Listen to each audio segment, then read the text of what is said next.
እሺ በዮሹዋ ዚርክዚ ጉዳይ ሮማ ከማንቸስተር ዩናይትድ ጋር ይፋዊ ንግግሮችን መክፈታቸው ተረጋግጧል። ተጫዋቹን በጥር የዝውውር መስኮት ላይ ስታዲዮ ኦሎምፒኮ ለመድረስ መጠነ ሰፊ ስራዎችን የጣሊያን ዋና ከተማ ሮምን መሰረት ያደርገው የጃምፒየሮ ጋስፔሪኒ ቡድን ከፍተኛ ጥረት እያደረጉ እንደሚገኙ በግልጽ መናገር ይችላል። ዚርክዚ በማንቸስተር ዩናይትድ ብዙ የመሰለፍ እድልን ሳያገኝ የቆየ ተጫዋች ነው፣ በዚህ ዓመትም አምናም ጭምር ማለት ነውና በዛ ምክንያት ተጫዋቹ በጥር ወር ክለቡን ለቆ መውጣት ይፈልጋል መባሉ በተደጋጋሚ የተገለጸ ርዕሰ ጉዳይ እንደሆነ ይታወቃል። የመሰለፍ እድልን አለማግኘትን ተከትሎ በሚመጣ በጣም ከፍተኛ ብሶት ውስጥ ይገኛል ጆሹዋ ዚርክዚ ተብሏል። በመጪው ጥር ወር ዩናይትድ መለቀቁ በተረጋገጠ ደረጃ አይቀሬ ጉዳይ ስለመሆኑ የተገለጸ የሚገኘው በተጫዋቹ በኩል የሚፈላጎት አለ። ክለቡም ያው ማይጠቀምበት ተጫዋች ከመሆኑ ጋር በተያያዘ ለዚህ ተጫዋች ቁጭ ብሎ ሳምንት የክፍያው መክፈሉ ብዙ ያስደስታቸው አይደለም የሚገኘው ተብሏል። ስለዚህ አጋጣሚው ለሁለቱም ግለሰቡ ለሁለቱም እንግዲህ ለተጫዋቹም ለክለቡም ጠቃሚ ስለሆነ እድሉን በሚገባ ሊጠቀሙበት ይችላሉ የሚሉ ሀሳቦች ናቸው እየተገለጸ እየተዘገበ የሚገኘው ማለት ነው። ያልተረጋጋ ወደፊት ዕጣ ፈንታው ግን ክለቡን በግልጽ በጥር ወር እንግዲህ ያስገድዷል ከኔዘርላንዳዊው የአጥቂ አማካይ ተጫዋች ጆሹዋ ዚርክዚ ጋር በተያያዘ ማለት ነው። እንግዲህ ዩናይትድን ከ18 ወር በፊት ነው የተቀላቀለው። በአጠቃላይ ወደ 51 ጨዋታዎች ላይ ተሰልፏል።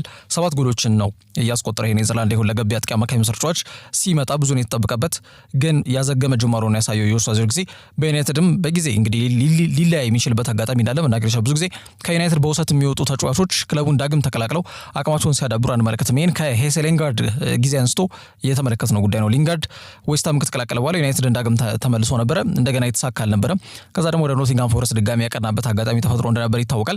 ምናልባት እሱን ልንጠቅስ ምንችለው እንጂ በውሰት ክለቡን ከለቀቁ በኋላ ዳግም በዩናይትድ ቤት ተመልሰው ውጤታማ እንቅስቃሴን የሚያደርጉ ተጫዋቾች ብዙ ጊዜ አይታዩምና ውሰት ማለት ከቋሚነት አንድ ሐሙስ የቀረው የዝውውር ጉዳይ ብለን ላነሳው እንችላለን። በዩናይትድ የዝውውር ፖሊሲ ማለት ነው። እንደና አንቶኒ ከዞጪ አሁንም ቢሆን ማርከስ ራሽፎርድ በዛው መንገድ ይቃኛል ተብሎ ነው የሚገመተው። ጄደን ሳንቾ በተመሳሳይ እንዲሁ በውሰት ክለቡን ከለቀቁ በኋላ ዳግም እንግዲህ በአቅማቸውን አዳብረው በክለቡ ተመልሰው በቋሚነት የሚሰለፍበትን እድል ያመቻቻሉ ተብሎ አይገመትምና ጆሹዋ ዚርክዚም አሁን በጥር ወር ክለቡን በውሰት ከለቀቀ ምናልባት እንግዲህ በቋሚነትም በጊዜ ሂደት ክለቡ ሊለቅ የሚችልበት እድል ይኖራል ነው እንጂ የሚባለው እንግዲህ ዳግም ተመልሶ አቁሙን አዳብሮ ደግሞ ተመልሶ መጥቶ ዩናይትድ ቤት ውጤታማ እንቅስቃሴዎችን ያደርጋል ተብሎ አይገመትም። ዞሮ ግን ተጫዋቹ አሁን ባለው ወቅት በጣም በጥብቅ በሮማ እየተፈለገ የሚገኝ ተጫዋች ስለመሆኑ በግልጽ መናገር ይቻላል። ቦሎኛ ለቆ ዩናይትድን ሲቀላቀል በተለይ አምና ማለት ነው ተጫዋቹ ብዙ ነበር የተጠበቀበት። ያን ያክል ግን ብዙ መንቀሳቀስ ያልቻለ ተጫዋች ስለመሆኑ መናገር ይቻላል። 2023-2024 በተለይ በቲያጎ ሞታ ስር በቦሎኛ 5 ደረጃን ይዘው ነበረ የጣሊያን ሴሪያን ያጠናቀቁት። በዛ ሂደት የተጫዋቹ ሚና፣ የተጫዋቹ እንቅስቃሴ፣ የተጫዋቹ አስፈላጊነት በጣም ከፍ ያለ እንደነበር መናገር ይቻላል። ወደ ማንቸስተር ከተማ ካቀና በኋላ ግን ህይወት በኦልድ ትራፎርድ ቀላል ሆናለታለች ብለን መውሰድ ትንሽ ያስቸግራል። ከዚህ ተጫዋች ጋር በተያዘ የወጣበት ወጪ 42.5 ሚሊዮን ዩሮ ነው። ከዛ በኋላ ግን በተለይ በሚሰልፍበት የጨዋታ ጊዜ ይበልጥ ኳስና መረብን ለማገናኘት ብቻም ሳይሆን ቀንጂ ሳይጫወት ላይ ተጫዋቹ ጥሩ ነው፣ ጥሩ አቅም አለው። ግን የተጫዋቹን አቅም በሚገባ ለመጠቀም የሚያስችል የጨዋታ ዝርጋታ ግን በአሰልጣኞች በኩል እንደሌለ መናገር ይቻላልና ያ ደግሞ በአጭር ጊዜ እንግዲህ ክለቡን ዳግም ሊለቅ እንደሚችል አመላካች ነጥቦችና ርዕሶች እንዲነሱ እያስገደደ ይገኛል። ዚርክዚ ጋር በተያዘ ያው ተጫዋቹ ትንሽ ጊዜ ሊፈልግ ይችላል። ተጫዋቹን በዚህ አጭር ጊዜ 18 ወር ያው በቂ ነው ተጫዋች ለመገምገም። ግን ምናልባት ደግሞ እንደ አንዳንዴ የዝውውር ጉዳዮች ላይ በተለያዩ ምክንያቶች ሊጠቀሱ ይችላሉ። ምናልባት ተጫዋቹ ውጤታማ እንዳይሆን የሆነበት ምክንያት ተብሎና ያንን ከግምት በከተተ መልኩ ያን ያክል በቂ ተብሎም ላይጠራ ይችላል። አንዳንድ ተጫዋቾች 2 ዓመትም ከዛ በላይ በቂ የሚባል እንቅስቃሴ ካላደረጉ በኋላ አቅማቸውም ከዛ በኋላ ሊያገኙ የሚችሉበት አጋጣሚ ይኖር ይችላልና ተጫዋቹ በ18 ወር ውስጥ ተገምግሟል፣ ተፈትሿል። እንግዲህ አንዳንዶች ጊዜ ይፈልጋል፣ አንዳንዶች አይ በቂ ነው የሚል ሀሳብም ስለሚያነሱ ነው ይሄን ነገር እያነሳን ያለ ነው። ግን አንዳንዶች ከወዲሁ ዩናይትድ የከሰረበት ዝውውር ነው እያሉ ደምድመዋል የዚርክዚን ጉዳይ።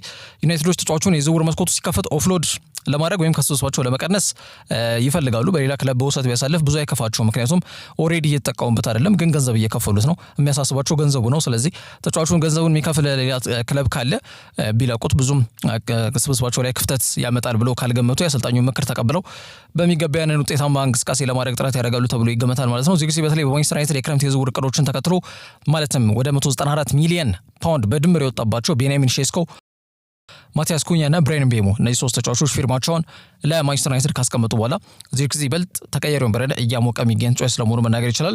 ዘንድሮ በአጠቃላይ በፕሪሚየር ሊጉ 82 ደቂቃ ብቻ ነው ተሰልፎ የተጫወተው። ያም እየተቆራረጠ ነው። 5 ደቂቃ 10 ደቂቃ ምናምን እየተሰጠው ነው እንግዲህ 72 የደረሰው እንጂ አንድ መርሃ ግብር ላይ የተጫወተው እንደው ተጫወተ እንኳን ብንል ሙሉ 90 ደቂቃ እንዳልተጫወተ መናገር ይችላል። እስካሁን የተሰለፈበት አጋጣሚ ማለት ነውና 11 የፕሪሚየር ሊግ ጨዋታዎች እንዳለፉ መናገር ይችላል። ከነዚህ ውስጥ 82 ደቂቃ ብቻ ነው እንግዲህ በአሰልጣኝ ሩበን አሞሪም የተሰጠው ማለት ነው። በአጠቃላይ በፖርቹጋል አሰልጣኝ ስር የመሰለፍ ዋስትናውን መልሶ ያገኛል ተብሎ አይገመትም የተጫዋችና በ2026 የዓለም ዋንጫ ላይ እንግዲህ ሀገሩ ኔዘርላንድስን በመወከል ወደ አሜሪካ፣ ካናዳና ሜክሲኮ ለማቅናት ያለውን እድል ምናልባት ጭላንጭል በሆነ መንገድ ቢሆንም ያንን እድል ለማስፋት ግን ዩናይትድ መልቀቅ እንደሚኖርበትና የሮማን ጥያቄ ለመቀበል ሊገደድ እንደሚችል ይገመታል። እንግዲህ ህዳር ወርም አሁን በኔዘርላንድስ ብሔራዊ ቡድን ጥሪ ያልቀረበለት ተጫዋች ነው። ሮናልድ ኮማን የጨዋታ ጊዜ ማግኘት መቻል አለበት ሀሳባቸው ነውና ተጫዋቹ ምናልባት ይሄንን ከግምት በከተተ መልኩ በቀጣይ መጋቢት ወር የመጨረሻ ከዓለም ዋንጫ በፊት አንድ ጊዜ ብቻ ጥሪ ይደረጋል። ያንን ከግምት ውስጥ በከተተ መልኩ ጥር ወር ላይ ክለቡን ለቆ ከጥር እስከ መጋቢት ባሉት ጊዜያቶች ላይ ጥሩ የሚባል እንቅስቃሴ አሳይቶ ለመመረጥ ጥረት ያደርጋል ተብሎ ነው የሚገመተው ማለት ነው። በጂያምፔሮ ጋስፔሪኒ ስር የሚመሩት ሮሞች ማለት ነው ዘንድሮ ቡድኑን በጉዳት በጣም እጅግ እየተፈተነ ይገኛል። ቢሆንም ግን ባላቸው ስብስብ ያላቸውን ተጫዋቾች በመያዝ ውጤታማ የሚባል ጅማሮን እንግዲህ ጀምረዋል። በኩል 27 ነጥብ ከኢንተር ሚላን በጎል ብቻ አንሰው በሴሪያ ናት ላይ የተቀመጡ ቡድኖች ስለመሆናቸው መናገር ይቻላል። በፊት መስመር ላይ ምንድነው አርተም ዶቭቤክ ከዞጪ ፓውሎ ዲባላ እንዲሁም በውሰት ክለቡን የተቀላቀሉት ሊዮን ቤሊና ኤቫን ፈርጉሰን ሁሉም በዚህ ሰዓት ጉዳት ላይ ነው የሚገኙት። በተለያየ አጋጣሚ ያጋጠማቸው ጉዳት ነው። ያ ደግሞ አንገብጋቢ በሆነ መንገድ የአጥቂ መስመራቸውን እንዲያጠናክሩ የሚያስገድድ ጉዳይ ነው። ያው ይሄ እንቅርት ላይ ጆሮ ደግፍ ተብሎ የተነሳ ጉዳይ ነው እንጂ ወትሮም በውሰት ክለቡን የተቀላቀሉት ሊዮን ቤሊና ኤቫን ፈርጉሰን የሚያሳዩት እንቅስቃሴ አሰልጣኙን አላሳመንም ወይም ደግሞ አሰልጣኙን አላስደስተም ተብሏልና የውሰት ውላቸውም ተቋርጦ ክለቡን ቢለቁ ብዙ ማይከፋው ማይጎዳውም ተብሎ ነበር ሲገለጽ የነበረው ከጋስፔሪኒ ጋር በተያዘ በዋናነት አርተም ዶቭቤክና ፓውሎ ዲባላ ናቸው ውጤታማ እንቅስቃሴን እያደረጉ የሚገኙት። ምክንያቱም እስካሁን ድረስ ኤቫን ፈርጉሰን አንድም ጎል ማስቆጠር አልቻለምና የተጫዋች በነገራችን ላይ በክለብ ደረጃ በብሔራዊ ቡድን ጎል ያስቆጥራል ግን በክለብ ደረጃ ጎል ካስቆጠረ ወደ 8 ወር ገደማ አልፎታል ተብሎ ነው የተገለጸ የሚገኘውና ተጫዋቹ በስነ ልቦና በደንብ መጠናከር መቻል እንዳለበት አመላካሽ ጉዳይ ነው። ዞሮ ጋስፔሪኒ ያው የኔን መስመር ማጠናከር ይፈልጋሉ ተብሎ የተገለጸ ይገኛል። አታላንታን ቤት በነበሩበት ሰዓት ላይ 9 ዓመት ቆይቷል ጋስፔሪኒ። የተለያዩ ተጫዋቾችንም በደንብ ያውቃሉ። በተለይ ማጥቃት እንቅስቃሴ ላይ መሰረት ያደርጉ ተጫዋቾችን ወደ ላቀ ምዕራፍ እንዲሻገሩ በማድረግ ሂደት ላይ ጥሩ አቅም ያላቸው አሰልጣኝ እንደሆኑ ይነገራል። ከዚህ ጋር በተያያዘ ያው ቦሎኛ ቤት በነበረበት ሰዓት ላይ ተጫዋቹን ያውቁታል በተጋጣሚ ቢሆንም ማለት ነውና ተጋጣሚ ሆነው በባላንጣ መንፈስ አታላንታ ከቦሎኛ በሚያደርጉት ተናግሮች ላይ ተጫዋቹን የመመልከት አጋጣሚም ነበራቸውና ተጫዋቹ ያለውን አቅም ይረዳሉ። ስለዚህ የተጫዋቹን አቅም ይበልጥ ደግሞ ወጥቶ እንዲጠቀም ለማድረግ ያገዙታል ተብሎ ነው የሚገመተው። ጥሩ ግን ቅንጅታዊ ጨዋታ በጣም ይመቻቸዋል ጋስፔሪኒ ካጨዋታ መንገዳቸው ጋር በተያያዘ ማለት ነውና ለዛ ደግሞ ምቹ የሚባል ተጫዋች ነው ዮሹዋ ዚርክዜ። ስለዚህ ቀሪውን የውድድር ዘመን በስታዲዮ ኦሎምፒኮ እንዲያሳልፍ ለማድረግ ይፋይ ጥረት ክለቡ እንዲያደርግ በይፋ ባስተላለፉት መልእክት መሰረት ሮማ ከማንቸስተር ዩናይትድ ጋር ይፋይ ንግግሮችን ከፍቷል። ይህ ዝውውር በተሳካ ሁኔታ ከጠናቀቀ ሮማ በአጥቂ መስመራቸው ላይ ያለውን ክፍተት ለመሙላትና ቀሪውን የውድድር ዘመን ጠንካራ ሆኖ ለመቅረብ እንዲሁም ጠንካራ የአጥቂ መስመር እንዲኖራቸው ያግዛቸዋል ተብሎ ይገመታል። ነገር ግን የፋይናንስ ህግና ስርዓት ድንጋጌ ደንቦች ላይ ለመጣ ሲባል ሮማም ቀደም ብዬ እንዳልኩት ይህንን ዝውውር አከናውኑ ቢባል እንኳን ዝውውሩን በውሰት ወይም ሎን ዊዝ ኦፕሽን ወይም ደግሞ ሎን ዊዝ ኦብሊጌሽን በውሰት ከዛም በቋሚነትን በአማራጭነት ወይም ደግሞ ቋሚነት ዝውውርን ደግሞ በአስገዳጅነት መልኩ አንቀጽ ውስጥ አካተው ተጫዋቹን ለዝውውር ጥያቄ በይፋ ያቀርባሉ ተብሎ ነው እንጂ የሚገመተው ይሄ ደረቅ የሆነ የቋሚ ዝውውር ጥያቄ በይፋ ያቀርባሉ ተብሎ አይገመትም ማለት ነው። ዩናይትድ የማይጠቀምባቸውን ተጫዋቾች ቀደም ብዬ እንዳነሳሁት ኦፍሎድ ለማድረግ ከፍተኛ ፍላጎት አለው። አመታዊ ክፍያው እየዳኑ ነው። ለምሳሌ ከራሽፈርድ በአመት ወደ 15 ሚሊዮን ፓውንድ ገደማ ማንቸስተር ዩናይትድ ድኗል። ይህንን ገንዘብ ይከፍሉት ነበረ ተጫዋቹ ክለቡን ባይለቅ ማለት ነው። ከዛ ውጪ ለጄደን ሳንቾ መክፈል ያለባቸውን ወደ 16 ሚሊዮን ፓውንድ ገደማ ዩናይትድ ከመክፈልም ድኗል። አስቶን ቪላ ነው 80% የሚሆነውን የሳምንታዊ ክፍያውን እየከፈለ የሚገኘው። ምንም ውጤታማ እንቅስቃሴ ምንም ጎልና ምንም ኳስን ማስቆጠር ምንም ጎል አመቻችቶ ማቀበል ባይችልም ማለት ነው። ከዛ ውጪ እዚህ ጊዜ በሳምንት 100,000 ፓውንድ ነው የሚያገኘው በአመት ወደ 6.2 ሚሊዮን ፓውንድ ገደማ ማለት ነውና ይህንን ገንዘብ ሮሞች የሚሸፍኑት ከሆነ በዝውውሩ ጉዳይ ማንቸስተር ዩናይትድ ሌላ ቅራኔ ወይም ተቃውሞ ይኖራቸዋል ተብሎ ይገመት ማሆንም የሚገላገሉት ገንዘብ ይሆናል ተብሎ ነው የሚገመተው። ኮስት ካቲንግ ሜጀራቸውን ብቻ ነው የሚያስቡት። አሰልጣኙ ካልፈለገው ተጫዋቹ ለምን ይቆያል የሚል ጥያቄ መነሱም አላቸውና ዊን ዊን ነው ለተጫዋቹም ለክለቡ ማለት ነውና ተጫዋቹ መዳረሻው ስታዲዮ ኦሎምፒኮ የመሆን እድሉ አሁን እየሰፋ እንደመጣ በግልጽ አመላካሽ ጉዳዮችን በስፋት ጠቅሰናል። ቀሪውን የውድድር ዘመን በሮማ ያሳልፋሉ የሚሉት ጉዳዮች በቀጣይ ከዮሹዋ ዚርክዜ ዝውውር ጉዳዮች ጋር በተያያዘ ይጠበቃሉ። ከዛ ውጪ የሰሜን ኮሪያው ፕሬዚዳንት ኪም ጆንግ ኡን እንግዲህ በሀገራቸው የእንግሊዝ ፕሪሚየር ሊግ ጨዋታዎች እንዳይታዩ ማገዳቸው ይታወሳል።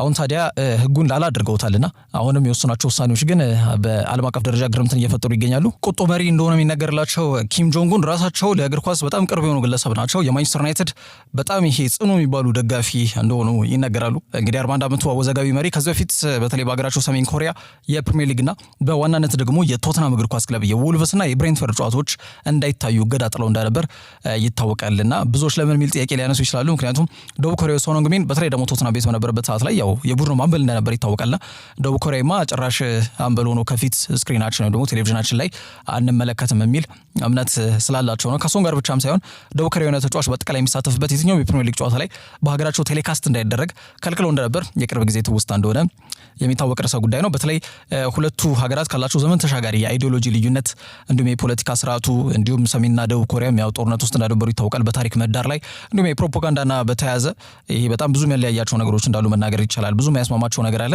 ከዛ አንፃር ሰሜኑና ደቡብ ያው ባይጠላሉ እንኳን የሚያስማማቸው ነገር ብዙ እንደሆነ ግን መናገር ይቻላል። አንዳንዶች እስከ ጥላቻም ድረስ የደረሰ ጉዳይ ነው ብለው ያነሱታል የሁለቱን ሀገራት ጉዳይ። ግን ግልጽ በሆነ ጉዳይ ያው ከአይዲዮሎጂ ቀደም ብዬ እንዳነሳሁት ደቡብ ኮሪያው ያው ምዕራባውያን ጋር ቅርብ የሆኑ ሀገራት ናቸው። ሰሜኑ ደግሞ በጣም የራሳቸውን ከዓለማዊ ጉዳይ ወይም ደግሞ ከሌሎች ሀገራቶች ግንኙነታቸውንም አግልለው እንደው አንጻራዊ የሆነ መንገድ ከሩሲያና ከቻይና ጋር ያላቸው ግንኙነት ብቻ ነው ጠንከር ያለ ብለን ላነሳ የምንችለውና ያ ነገሮች አሉ። ታዲያ እንደዘገበው ከሆነ አምና በነበረው የፕሪሚየር ሊግ የውድድር ዘመን የቶትናም የዎልቭስና የብሬንትፈርድ ጨዋታዎች እንዳይታዩ ከልክለው እንደነበር ይታወቃል።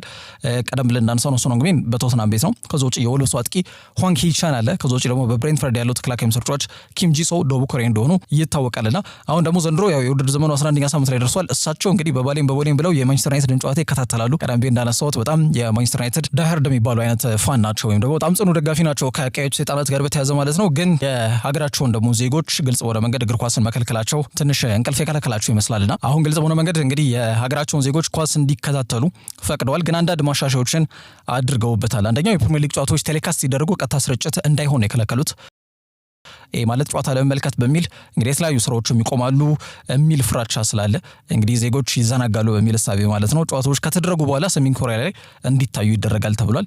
እንግዲህ ይሄ ግን እግር ኳስ ላይቭ ካልሆነ ምኑን ታየ ታዲያ? ብዙዎች ሀሳብ ነው ማለት በተለይ በጣም ላይቭ እግር ኳስ ላይቭ ካልታየ በስተቀር በጣም ከማያዝናኑ ስፖርቶች መካከል በነገራችን ላይ አንዱ ነው። በሚወደደውን ያክል በስፖርቱ ዓለም ደረጃ በጣም ያለውን ተቀባይነት ሰፊ እንደሆነ ይታወቃል።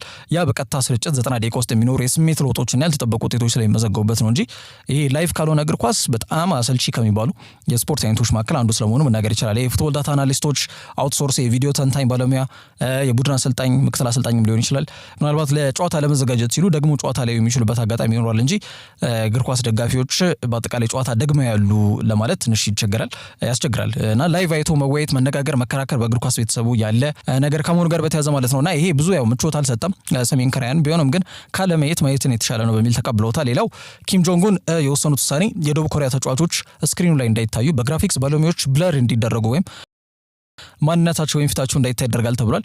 ታዲያ እንደዛ ከሆነ ለምሳሌ የደቡብ ኮሪያው አንድ ተጫዋች ጎል ቢያስቆጥር ምንም ነገር አይታይም ማለት ነው እንግዲህ ስክሪኑ ላይና ሌሎች ተጫዋቾች ናቸው እንግዲህ ሰብሰብ ሲሉ የሚታዩት ማለት ነውና ይሄ ጉዳይ በጣም ሌላው መነጋገሪያ ርዕስን ፈጥሯል። ዞሮ ደቡብ ኮሪያ የሚባል ግለሰብ ላለማየት እዚህ ርቀት መጓዛቸው ብዙ ዘንድ ግርምትን የፈጠረ መነጋገሪያ ርዕስን የከፈተ ጉዳይ ስለመሆኑ መናገር ይቻላል። ከዛ ውጪ ቡካዮ ሳካ የዋንጫ ጥያቄዎችን አጣጥሏል። ስለ ዋንጫ ምናስብበት ጊዜ አይደለም ሲል ማስጠንቀቂያ ያዘለ ሀሳቡን ሰጥቷል። እንደሚታወቀው አምና ግብ ጠባቂያቸው እንግዲህ ስፔናዊው ዴቪድ ራያ የቡድኑ እንግዲህ ጊዜ ጉዳይ ነው እንጂ ዋንጫ ማሳካቱ እንደማይቀር ግልጽ ጉዳይ ነው ብሎ ተናግሮ እንደነበር የሚታወቅ ርዕሰ ጉዳይ ነው። ቡድኑ አርሰናል ከሆነ በውጭም ከውስጥም ወሬ እንደሚበዛ የተናገረው የሌንድ አካዳሚ ፍሬ ውጤት ተጫዋች ነው ቡካዮ ሳካ የቡድኑ የማጥቃት እንቅስቃሴ ዋና አድራጊ ፈጣሪ እንዲሁም ደግሞ የመድፈኞቹ ሁለተኛ አምበል ነው። ታዲያ ቡድኑ ላይ ጫና እንዳይኖር የሚያደርግ ሀሳብን ሰጥቷል። ከወዲሁ ስለ ዋንጫ የምናስብበት ጊዜ አይደለም የሚል ነገር ሰንዝሯል። በነገራችን ላይ ሳካ ትናንትና አንድ ጎል አስቆጥሯል በዌምብሌይ ባለፉት 3 ጨዋታዎች ለሀገሩ ማለት ነው ለእንግሊዝ ብሔራዊ ቡድን መስከረም ጥቅምት ዳር ላይ በነበሩት ጥሪዎች 3ቱም ላይ ጎል ያስቆጠረ ተጫዋች ስለመሆኑ መናገር ይቻላል። በቦታውን በሚገባ በማስጠበቁ ረገድ ምንም ጥያቄ የለውም። በዓለም ዋንጫ ላይ ያንን ቦታ በቡካዮ ሳካ እንደሚመራ በግልጽ መናገር ይቻላል። ኮል ፓልመር ሲመለስ፣ ኖኒ ማዱዌኬ ሲመለስ እና ሌሎች መላምቶች ቢነሱም በአሰልጣኝ ቶማስ ቱኸል እይታ ግን ቡካዮ ሳካ በቦታው ቁጥር 1 የሚባለው ተመራጭ ስለመሆኑ አመላካች ጉዳይ ነውና በተለይ ቦታው ላይ በቃ በ12 ቁጥር ሚስማር እየመታው እንደሚገኝ መናገር ይቻላል። ሳካ ብቻ ነው በዛ ቦታ ላይ የመሰለፍ ቋሚ በሆነ መንገድ የሚሰለፈው ተጫዋች እሱ ስለመሆኑ አመላካች ጉዳይ ነው። ትናንትናም ያለውን አቅም በሚገባ የሚያሳይ አይነት ጎል እንዳስቆጠረ መናገር ይችላል። ሌላውን ጎል ደግሞ የብሬቼ ዜና ያስቆጠረው። ስለዚህ ሁለቱ አርሰናል ኮከቦች ናቸው። ትናንትና ያው ቀድማ ማለፏን ያረጋገጠችው ሀገር እንግሊዝ ሰርቢያን 2-0 በሆነ ውጤት ዌምብሌይ ላይ ሲያሸንፉ ጎሎችን ያስቆጠሩት የጨዋታው ኮከብ ተብሎ የተመረጠው ግን ቡካዮ ሳካ እንደነበር ይታወቃል። አያይዞም የሰጣቸው ሀሳቦች እንዳሉ መናገር ይችላል። ታዲያ ስብስባቸውን በዝውውር መስኮቱ ያው አርሰናል ካጠራከሩበት ሁኔታ አንጻር መድፈኞቹ ከውድድር ዘመኑ አሳማኝ ከሆነ አጀማመራቸው አንጻር እንግዲህ 21 ዓመት የዋንጫ ጥያቄያቸውን ዘንድሮ እንደሚመልሱ በጨዋታ ተንታኞች በቀድሞ ተጫዋቾች ግድሚያ ግምት የተሰጠው ቡድን እንደሆነ ይታወቃል። ታዲያ ቡካዮ ሳካ ቡድኑ ትኩረት ብቻ የሚያስፈልገው እያንዳንዱ ጨዋታን እግር በእግር መሄዱ ላይ ነው ብሏል። ወይም ደግሞ የማሸነፍ እቅዳችን እግር በእግር ወይም ደግሞ እያንዳንዱ ጨዋታ ከስር የማሸነፍ እቅድ ነው ያለን፣ ከዛ ውጭ የሚወራው ነገር የመስማት እንዲሁም ደግሞ እዛ ላይም ሀሳብ መስጠት ብዙ የለብንም ሲል ለራሱ ቡድን አጋሮችም አጽንኦት እንዲሰጡ እንግዲህ መልእክት አስተላልፏል ማለት ነው። ከዛ ውጭ ከዴክላን ራይስ ጋር በተያዘም እንዲሁ ተጫዋቹ የቡድን አጋሩ ስለሆነ በጣም ደስተኛ መሆኑን ተናግሯል። ተጫዋቹ በልበሻ ክፍል ውስጥ ያለውን የቡድን መሪነት ማንም አያውቅም፣ ግን ዴክላን ራይስ መልበሻ ክፍል ውስጥ እንደሱ ቡድኑን በሚገባ ይመራ ተጫዋች የለምና ሜዳ ላይም ደግሞ ያለውን አቅም ራሱ በግልጽ ይናገራል። ሜዳ ላይ የሚያሳየው እንቅስቃሴና ብዙ ሊባልለት አያስፈልግም። የቡድን አጋሪም የብሔራዊ ቡድን አጋር በመሆኑ ደስተኛ ነው የሚል ሀሳብ ሰንዝሯል። ዞሮ ዞሮ ዋናው ነገር መልበሻ ክፍል ውስጥ በመልካምና በመጥፎ ጊዜያቶች ላይም ያለን አንድነት ነው ያለው ቡካዮ ሳካ። ያ ብዙ ነገር ያሻግረናል፣ ዓላማና ግባችንም እንድንመታ ትልቁ መሳሪያ ያ ነው በማለት ቡድኑ በ2022 በ2023 የነበረውን የውድድር ዘመን ድጋሜ እንዳይፈጠር ከወዲሁ ማንቂያ ሊሆን የሚችል መልእክት ማስተላለፉን ፉትቦል ለንደን በፊት ገጹ ይዞት የወጣው መረጃ ያመላክታል። ከዛ ውጪ ማንቸስተር ዩናይትድ ከቦሩሲያ ዶርትመንዱ ካሪም አዴይሚ ወኪሎች ጋር መነጋገራቸውን ትናንትና ማምሻውን የወጡ መረጃዎች በስፋት የዘገቡት ጉዳይ ነው። ጀርመናዊ ክንፍ አጥቂ ተጫዋች ነው ካሪም አዴይሚ በ2022 ሳልዝበርግ ለቆ ቦሩሲያ ዶርትመንድን ከተቀላቀለበት ጊዜ አንስቶ በጣም አስደናቂ የሚባል እንቅስቃሴ እያደረገ የሚገኝ ተጫዋች ስለመሆኑ መናገር ይቻላል። ዘንድሮ ብቻ ከተመለከትን ካደረጋቸው 19 ጨዋታዎች 3 ጎል አስቆጥሮ 5 ኳስ አመቻችቶ ማቀበል ችሏል። ግን በሲግናል ኢዱና ፓርክ ከሚያቆየው ውልን የመፈረም ፍላጎት እንደሌለው ነው እየተገለጸ የሚገኘው። ያንን ተከትሎ ደግሞ ውሉ በ2027 ለሚጠናቀቀው ተጫዋች ክለቡ የዝውውር ጥያቄ እንደሚቀበል በይፋ አሳውቋል። ግን የውል ማፍረሻው ወደ 80 ሚሊዮን ዩሮ ነው። ያ ገንዘብ ደግሞ እንዲቀርብላቸው ቦሩሲያ ዶርትመንዶች ይፈልጋሉ ሲል ዋን ፉትቦልም በፊት ገጹ ይዞት የወጣው መረጃ በግልጽ ያመላክታል። ከካሪም አዴይሚ ጋር በተያያዘ ማለት ነው። የጀርመኑ ተነባቢ ጋዜጣ ቢልድ ደግሞ ማንቸስተር ዩናይትድ ከተጫዋቹ ወኪል ሆርጌ ሜንዴዝ ጋር ንግግሮችን በይፋ አድርገዋል ብሏል። ይህንንም በፊት ገጹ ያስነበበው ርዕሰ ጉዳይ ነው። ዩናይትድ ጉዳዩን በአጠቃላይ በትኩረት ስለሚያዛቸው አመላካች ጉዳይ ስለመሆኑ መናገር ይቻላል። ምክንያቱም ግልጽ በሆነ መንገድ የማጥቃት እንቅስቃሴያቸውን ለማጠናከር ትኩረት አድርጎ እየሰራ ይገኛል ይህ ክለብ። በዛ ሂደት ደግሞ በእጩነት ከያዟቸው ተጫዋቾች መካከል አንዱ ካሪም አዴይሚ ሆኗል። በአጠቃላይ ከወኪሉ ሆርጌ ሜንዴዝ ጋር በተያያዘ ያው ከማንቸስተር ዩናይትድ ጋር ረዘም ያለ ቀረረብ ወይም ደግሞ ረዘም ያለ ግንኙነት ያለው ግለሰብ ነው። በተለይ ያው አቀራረቡ ግን ይለያያል። ሚክስድ የምንለው አይነት አንዳንዴ መልካም የሚባል ግንኙነት ነበራቸው ከዩናይትድ ጋር፣ አንድ ሰሞን ደግሞ ጥሩ የሚባል ግንኙነት እንዳልነበራቸው መናገር ይችላል። የበርካታ የፖርቹጋሊያን ተጫዋቾች ወኪል እንደነበር ይታወቃል ሆርጌ ሜንዴዝ። ለአብነት ያክል ክርስቲያኖ ሮናልዶ ይጠቀሳል፣ CR7 ከዚ ውጪ እንደነ ጆዜ ሞሪኒዮ አይነት አሰልጣኞችን ጨምሮ ማለት ነው፣ ናኒ አንደርሰን፣ ሌሎችም ተጫዋቾች በዩናይትድ ቤት የነበሩ ፖርቹጋሊያን ተጫዋቾች በዋናነት አንበላቸው ሆርጌ ሜንዴዝ ነበርና እንግዲህ የክለቡ ጡት አባት ሰር አሌክስ ፈርጉሰን በነበሩበት ሰዓት ላይ ከፈረንጆቹ ሚሊኒየም አንስቶ ማለት ነው እስከ 2010 ጥሩ የሚባል ግንኙነት እንደነበራቸው መናገር ይቻላል። ከ2010 በኋላ ግን ራሱ CR7 እንግዲህ ክለቡን ከለቀቀ በኋላ ማለት ነው ሌሎችም ፖርቹጋሊያን ተጫዋቾች ከክለቡ ጋር የተለያዩበት መንገድ ዞሮ እነዚህ አይነት ነገሮች ግንኙነታቸውን መጠነኛ በሆነ መንገድ እንዳሻኮራቸው መናገር ይቻላል። ከ2010 እስከ 2020 የነበረው ጉዳይ ብዙ አመርቂ አይደለም። ከሆርጌ ሜንዴዝና ከማንቸስተር ዩናይትድ ጋር በተያዘ ጆዜ መጥተው እንግዲህ የተሰናበቱት ያው እሳቸው ከመጡ በኋላ ነው ማለት በሆርጌ ሜንዴዝ ስር ቡድኑን ከተረከቡ በኋላ እንግዲህ የተሰናበቱበት አጋጣሚ እንዳለ በግልጽ መናገር ይቻላልና ዞሮ ሚክስድ የሚባል አይነት ቀረረብ ነው ያላቸው ከማንቸስተር ዩናይትድ ጋር በተያዘ። በዚህ ተጫዋች ጉዳይ ደግሞ በድጋሚ ከዩናይትድ ጋር እየተነጋገረ ይገኛል። ሆርጌ ሜንዴዝ 23 ዓመት ላይ ነው የሚገኘው። ካሪም አዴይሚ በጣም ጥሩ የሚባል የክንፍ አጥቂ ተጫዋች ነው። ጥሩ የግል አቅም፣ ጥሩ የግል ክህሎት ካላቸው ተጫዋቾች መካከል ይጠቀሳሉ ጀርመን ቡንደስሊጋ ላይ። እዛው በተጨማሪ ሁለገብነትን መሰረት ያደረገ አቅምና ክህሎትም አለው። ያው ሌላው በዩናይትድ በጣም በጥብቅ እንዲፈለግ ካደረጉት ጉዳዮች መካከል ይጠቀሳሉ። ከዛ ውጪ በቀዮች ሰይጣናት በዝውውር መስኮቱ ያስፈረሙትና ከሰሞኑ የጥቅምት ወር ምርጥ የፕሪሚየር ሊግ ተጫዋች ከዛ ውጪ ከማንቸስተር ዩናይትድም ሆነ የእንግሊዝ የጸሐፊዎች ማህበር ወርሃ ጥቅምት ምርጥ ተጫዋች ተብሎ የተመረጠው የወር በቃ እሱ ነበረ። ካሜሮናዊ ብራያን ምቤሞ በዓለም ዋንጫ ማጣሪያ ጨዋታ እንግዲህ ትናንትና ሀገሩ ተሸንፋለች። ይህ ማለት ከዓለም ዋንጫ ማጣሪያ ውጭ ሆናለች ማለት ነው ካሜሮን።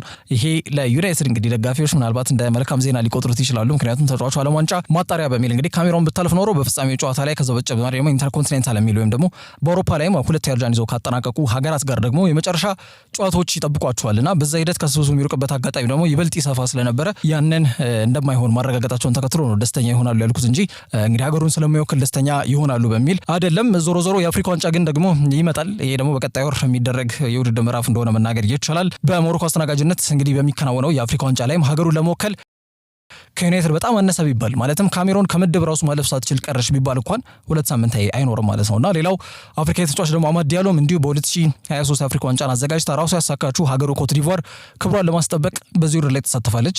እሱም በተመሳሳይ አነሰ ቢባል ኮት ዲቮር ከምድብ ጨዋታዎች አላለፈችም ብንል እንኳን ለ2 ሳምንት ገደማ አይገኝም ማለት ነውና በማንቸስተር ዩናይትድ የቀይ መስመር የማጥቃት እንቅስቃሴያቸው በቃ በአጠቃላይ በዜሮ ነው የሚባዛው ማለት ነው። ከዛ አንጻር ክለቡ ከወዲሁ ቦታው ክፍተቱን እንዲጠግንና ከወዲሁ ስብስባቸው መጠነኛ በሆነ መንገድ በኋላ ከመጨናነቅና ጊዜው ሲደርስ ከመሯሯጥ ይልቅ አሁን እልባት ለመስጠትና ቦታውን ለማጠናከር እንደወሰኑ መናገር ይቻላል። ከካሪም አዴሚ ጋር በተያዘ ተጫዋቹ በጣም ኤሌክትሪክ ፔስ ወይም ደግሞ ይሄ በጣም ፍጥነት የተካነ ተጫዋች ስለመሆኑ በግልጽ መናገር ይቻላል። የተለየ ፍጥነት እንዳለው ነው የሚነገረው።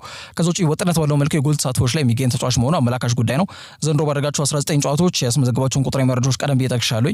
አምና ደግሞ በሁሉም ጨዋታዎች 12 ጎሎችን አስቆጥሮ 9 ለግብ የሚሆኑ ኳሶችን ደግሞ አመቻችቶ ማቀበል ችሏል። ስለዚህ እምቤሞ ትቶት የሚሄደውን ቦታም ብቻም ሳይሆን በተለይ አማድ ዲያሎም ትቶት የሚሄደውን ቦታም አለ። ሌላው ራስ ምታት ነው ለማንቸስተር ዩናይትድ። ገና የ3 ዓመቱ ላይ ነው የሚገኘው ካሪም አዴሚ። ስለዚህ ይህንን ቦታ ለመጠገን በጩነት የተያዘው ተጫዋች ነው። ቨርሳታይል ነው፣ ሁለገብነትን የተሞላ የአጥቂ ተጫዋች መሆኑ ደግሞ በሩበን አሞሪም ተመራጭ አድርጎታል። ከግራም መነሳት ይችላል፣ 29 ቁጥር ቦታ ላይ መሰለፍ ይችላል። ያ ደግሞ ከወዲሁ ጥያቄዎች የተነሱበት የሚገኘው የሼስኮ ቦታ ላይ ጥሩ አቅም ባለው ጎል አስቆጣሪ ተጫዋች ለመተካት ይረዳል ተብሎ ነው የሚገመተው። ግን እነ እምቤሞ በማይኖርበት ሼስኮን ተቀያሪ ወንበር ላይ ማስቀመጥ ዘበት ነው የሚሆነው። ስለዚህ ሼስኮ ምንም በተለይ አቋሙን መልሶ እንዲያገኝ ማለትም በጣም ይሄ ያዘገመ ጅማሮን ወደ ጥሩ እንቅስቃሴ እንዲቀይር በትዕግስት መጠበቅ ነው እንጂ ሌላ ምንም አማራጭ ማንቸስተር ዩናይትድ ይኖራቸዋል ተብሎ አይገመትም። ስለዚህ ሼስኮም ይሰለፋል። አዴሚን ደግሞ ካስፈረሙት የእምቤሞ ቦታ የሚሸፍን ይሆናል ተብሎ ነው የሚገመተው ማለት ነው። ነገሮችን ይህን ሁሉ ነገር ከግምት በማስገባት ነው እንግዲህ ማንቸስተር ዩናይትድ የተጫዋቹን ወኪል ሆርጌ ሜንዴስን ለማነጋገር የወሰኑት ማለት ነው። እንግዲህ ቦሩሲያ ዶርትመንድ የውል ማፍረሻ ነው እየጠየቁ የሚገኙት። ቀደም ብዬ እንዳነሳው 80 ሚሊዮን ዩሮ ገደማ ነው። ይህንን በጥር ወር ማንቸስተር ዩናይትድ እንደወረደ ለማቅረብ ይስማማሉ ተብሎ አይገመትም። ግን ያከፋፈል ሂደቱን ዘርግተው እንዲሁም ደግሞ ተደራድረው ዋጋውን ማስቀነስ የሚችሉበት አጋጣሚ ካለ ግን ተጫዋቹ ኦልድ ትራፎርድም ለማድረስ ክለቡ መጠነ ሰፊ ስራዎችን መስራቱ እንደማይቀር እየተገለጸ ይገኛል። ካሪም አዴሚ እንግዲህ በጥር የዞር መስኮት ላይ እንግዲህ ዩናይትድን ይቀላቀላሉ የሚሉት ርዕሰ ጉዳዮች በቀጣይ ይጠበቃሉ። ከዛ ውጪ ፓሪስ ሴን ጀርሜኖች ዳዮ ኡፓሜካኖ ውሉን በባየር ሙኒክ እንዳያድስና እነሱ የተሻለ ሳምንት የክፍያ የሚያገኝበትን ውል እንደሚያቀርቡለት ለወኪሉ አሳውቀውታል ተብሏል። ብራድሊ ባርኮላ ከዛ ውጪ ዴሳርዶዌ እንዲሁም ሉካ ቺቫሌ የተባለው የወቅቱ የፓሪስ ሴን ጀርሜን ግብ ጠባቂ ማለት ነው በፈረንሳይ ብሔራዊ ቡድን ተጣዋቂ የሆነው የማይክ ሜኛው ተጣዋቂ በመሆን ሁለተኛ ምርጫ ነው በብሔራዊ ቡድን ደረጃ ማለት ነው። እነዚህ የመሳሰሉ ፈረንሳይ ኮከቦችን ባለፉት ጥቂት ዓመታት ያስፈረመ ክለብ ነው የፈረንሳይ ኃያል ክለብ ፓሪስ ሴን ጀርሜን። አሁን ደግሞ ሌላውን እንግዲህ ፈረንሳይ ተከላካይ ተጫዋች ሆነው ዳዮ ኡፓሜካኖን እንግዲህ ለማግኘት ጥረት እያደረጉ ይገኛሉ። የኮንትራቱ የመጨረሻ 12 ወር ውስጥ ነው የሚገኘው ፈረንሳይ ማለት ተከላካይ ስፍራ ተጫዋች ሆነው ኡፓሜካኖ የውድድር ዘመን ሲጠናቀቅ ወይም ደግሞ በቀጣይ ዓመት በአሊያንዝ አሬና የሚያቆየው ውል ይጠናቀቃል። ታዲያ ተጫዋቹን ለማስፈረም እድል ተመቻችቶላቸዋል ተብሎ የተገለጸ ነው የሚገኘው። ፈረንሳይ ተከላካይ በ2021 ባየር ሙኒክ እንደተቀላቀለ ይታወቃል። ከዛ በኋላ መርቂ እንቅስቃሴን በየዓመቱ ከሚያሳዩ ተጫዋቾች መካከል አንዱ ስለመሆኑ መናገር ይችላል። የጀርመኑ ኃያል ክለብ ባየር ሙኒክ 26 ዓመቱን ፈረንሳይ ተከላካይ ውል ለማደስ ከፍተኛ ጥረት ላይ ቢገኙም እንዳሰቡት ግን ነገሮች እየሄዱ አይደለም የሚገኙት። በተለይ ጉዳዩ በባየር ሙኒክ የበላይ አመራሮችን እያሳሰበ ይገኛል። ሌሎች በዚህ መንገድ የተቃኙ ተጫዋቾች እንደና ሊሮይ ሳኔ አይነት ውህደት እንዳይፈጠር እንግዲህ ስጋት አላቸው ተብሎ ነው የተገለጸ የሚገኘው።